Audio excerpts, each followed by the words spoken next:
What's up, traders? Clay here with the weekly outlook video for Valentine's Day. Valentine's Day in the market on Friday. So stay tuned. We got some cool stuff we're dropping too with top one for Valentine's. But looking at, I think this could be a big potential week for the dollar.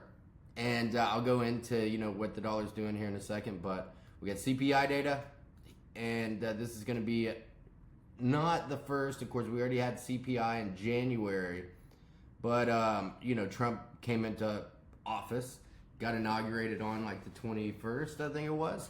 So this will be the first official CPI with Trump as president, and depending on where inflation's at, of course, that's one of his big campaign promises, and it's not like you can fix that in a week or a month, but depending on where it's at, then we'll see where what the Federal Reserve FOMC's plan of action will be moving forward in regards to interest rates. So from a fundamental perspective, I think it's pretty important. Tuesday, the day before CPI data, Fed Chairman Powell testifies. So that could be a market mover. You never know, but we'll see. You know what I mean? So, but I think Wednesday is going to be a huge day, and then Tuesday, Fed Chair Powell testifies. Wednesday, CPI, and then after like an hour and a half after that CPI data, Powell testifies again. So I think it's going to be a pretty big deal. Yeah, I think it's going to be a big deal. I don't know any other way to put it. So let's take a look at what we have chart-wise.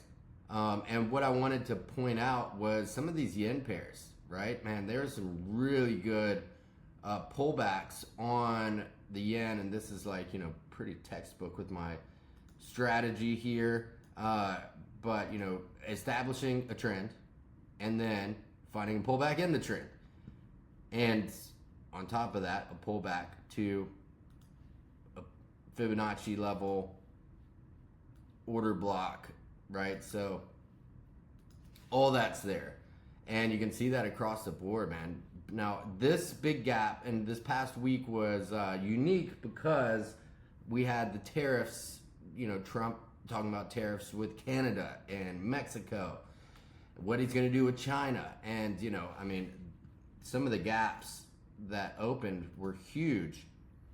So this was Sunday.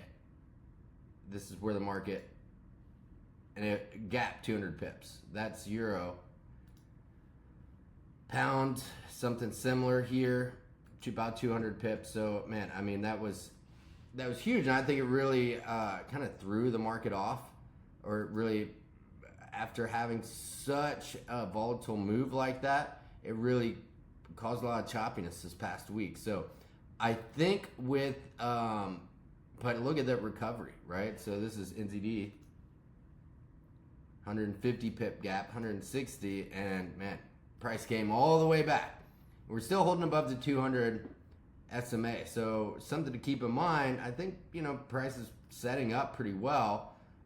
Look at this, is the gap higher, dollar CAD, and man, 500 pip drop. So anyways, long story short, that because of all that volatility this past week, then it makes an even bigger case for CPI, what Chairman Powell's going to do, and I think you're going to want to keep that in mind. Let's take a peek at gold, right? So this was interesting because here was move lower. Now also too, something to keep in mind, and then gold all-time highs.